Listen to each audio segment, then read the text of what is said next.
Alright everybody, this is me, this is PJ the Web Gonzalez. My face paint is amazing because I was involved in a triple threat match tonight at New York Championship Wrestling Tag Title Turmoil, and one of my opponents was the amazing Corrine Mink. How's it going? Hello, PJ.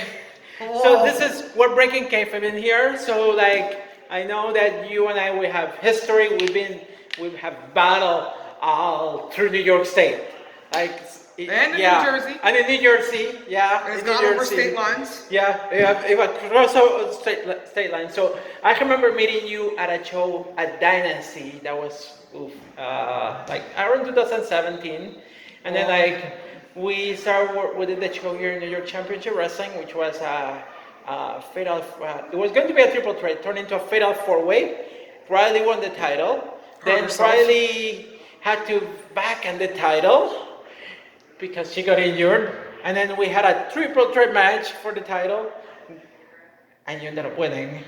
And I remember that match because that match was an amazing clown step for me. I grab a cheesecake and I slap it in the face of somebody else. Face. Oh, we love that. Oh man, that was hilarious. Tremendous, absolutely tremendous. I love that. And then we went to Nickel City Wrestling, where we wrestled the amazing Masha Slamovich. Props to you, Masha. Yep. Congrats on your contract. Yep, congratulations, Masha. Which was another triple threat match. And then I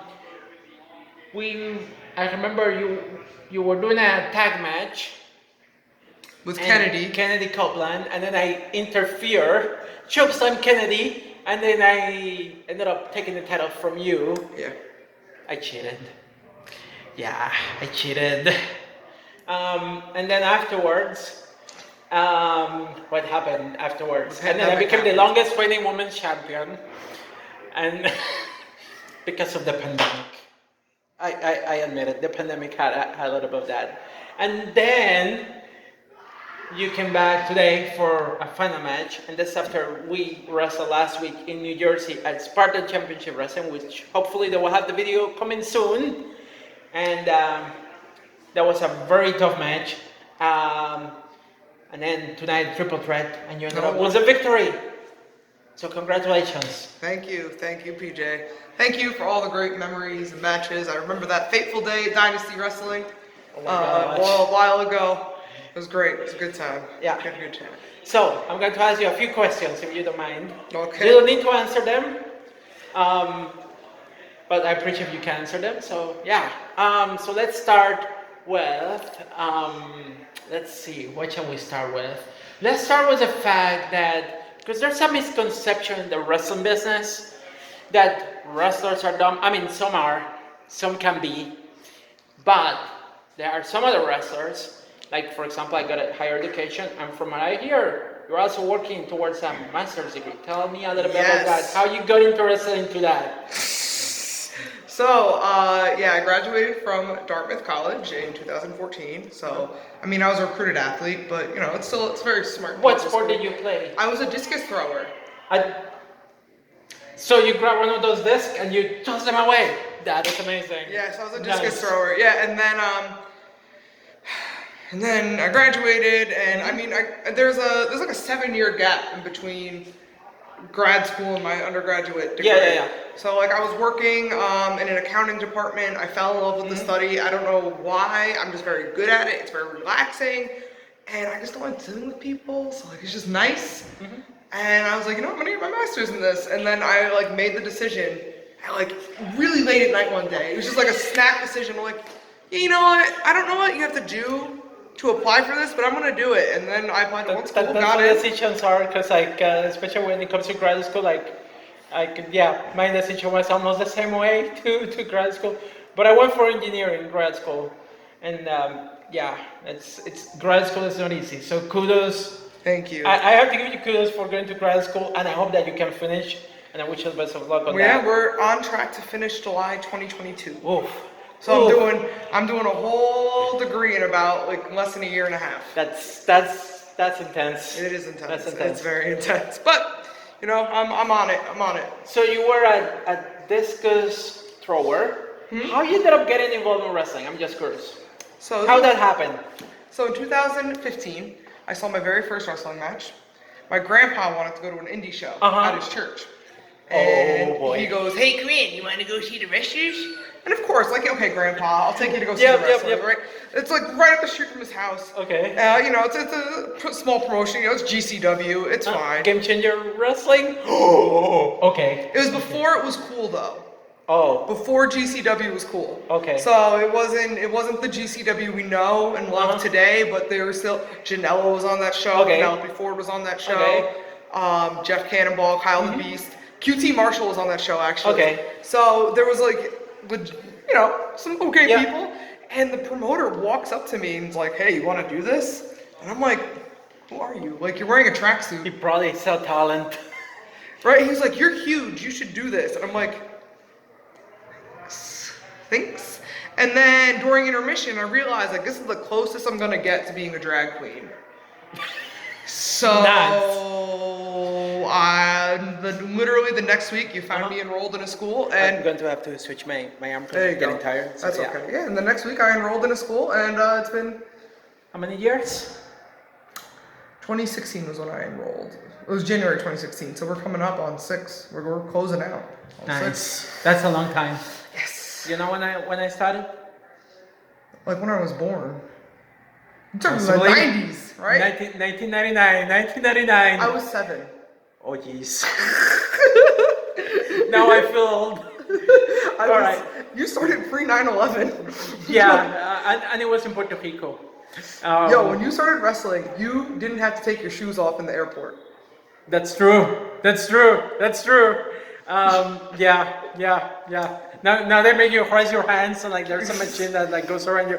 Anyway, going back. So yeah, I started in 1999 in Puerto Rico. So speaking about Puerto Rico, so I hear rumors that your husband is Puerto Rican. Yes. How is that going? And tell the audience about, you mentioned a famous sandwich, and I'm going to be honest, I haven't had that sandwich, El Jibarito. Yes. I bought one for my husband. I did not know that it was like a thing. I just thought it was like some gimmicky thing that this restaurant had. But I know that my husband loves pernil, and I know that he loves plátano. Oh. I know he loves mayo ketchup pink sauce. Mayo ketchup? I know he loves that, and I know he loves French fries. So I was like, and you know, low key, my husband is a little, you know, he's a jibaro, a little bit. So I was like, you know, it fits. And when he opened it up, it was like Christmas. That's the way that I would feel if I see a jibarito. Because I like pernil, that's one of the staples. Like in Christmas, doesn't matter where you're at Christmas, it has to have pernil. Yes. You have to have the pernil and the coquito and all that kind of stuff. I made that all last year. Oh my gosh. Okay, I will have to go and visit you in New Jersey. Yeah. No, my husband is the official coquito tester. Coquito. Oh. You know how like yeah. every batch is a little bit different. Yeah. So like I have to like, is this one good? Because like I mean Puerto Rican family, like I go, you know, I can't be showing up. Yeah. You will get judged by all the extended family, you know. I was at a party. It was at a Puerto Rican guy's house. It wasn't someone I'm related to, but someone showed up with bad coquito. Oh boy. And that was in like maybe 2018. He still doesn't live it down. So I understand. I know that like it has to be good. You know, it has to be good. So my husband, he's the tester. He's a tester. Okay, so we talk about coquito, about the Jibarito. Oh my gosh, I made pernil too. I did. Nice. That's the one thing that I haven't tried making. I know how to make rice and beans and all the other stuff, but like pernil is like a little bit more difficult for me because I'm a single person. It's like what I'm going to do is add that this food, yeah. It's a big thing. So yeah. But it was very, very tasty. I think I did a good job. Do you mind mentioning the name of the restaurant where you got the? I want to say it's either El Rinconcito or just El Rincon. I don't remember what it was called. All right, so somebody in New Jersey find that restaurant, you cannot go and support it. I will have to go and remember that. So next time you go to Spartan, it's literally right by Spartan. Okay. Oh my. I will make that happen. Thank you. I will appreciate that. I'll let them know, like, hey, yo, this wild Puerto Rican girl coming down. Like, you better have it ready.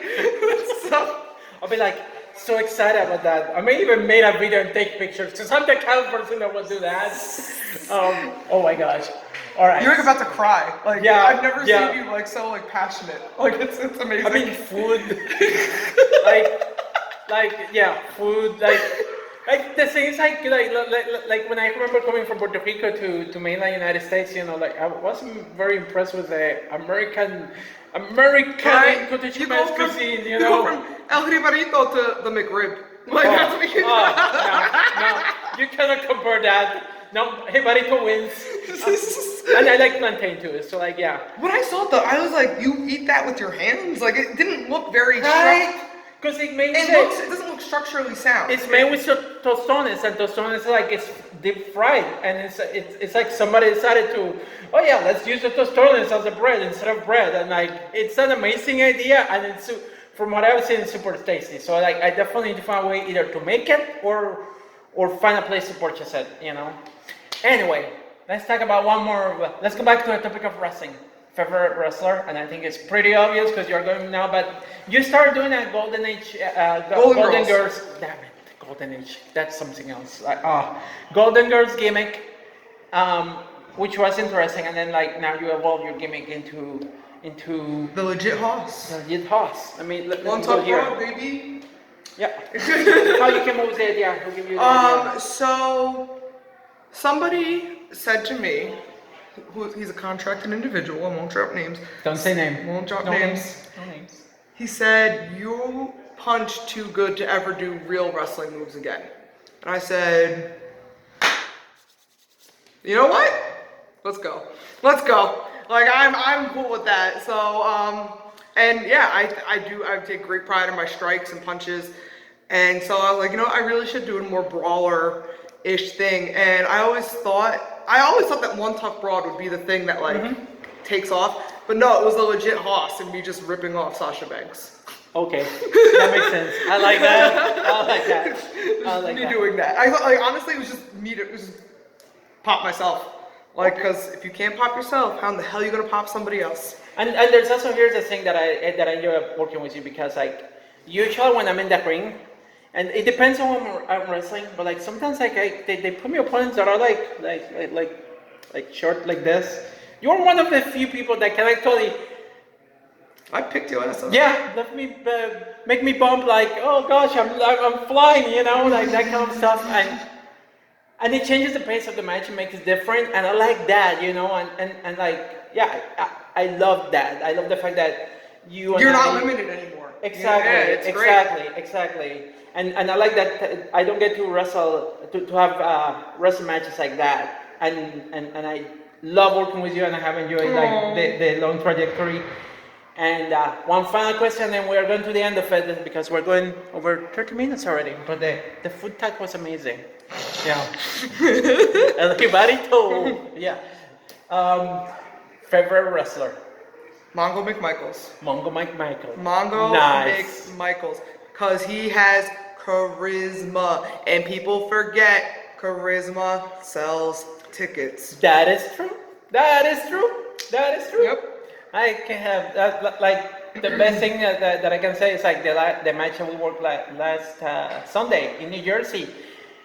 What was the opening spot? Do you mind telling it? Like, I got the crowd pop on that. That's it. It was not a wrestling match. Charisma. Yep. So true. And a lot of people forget about that. Anyway. Anything else that you want to tell the fans? And like, I know that this is actually, I hear that this might be your last match? No, it's not my last match. No. No, it's my last match here at NYCW. I'm really just finishing out. I'm not even taking any more new bookings because like with school and all that, like I guess. Grad school is intensive. I can't. So once I go on my honeymoon, I am going to try to have a child. I haven't gone on my honeymoon yet because of COVID, you know? Yeah, everything has been closed and like, it was canceled twice, and so we're cruising. We didn't get a chance to cruise to Puerto Rico. That's unfortunate. But we are going to a bunch of little islands. Javier's never been on a cruise before, so I'm very excited for him. He's an island boy. He really is.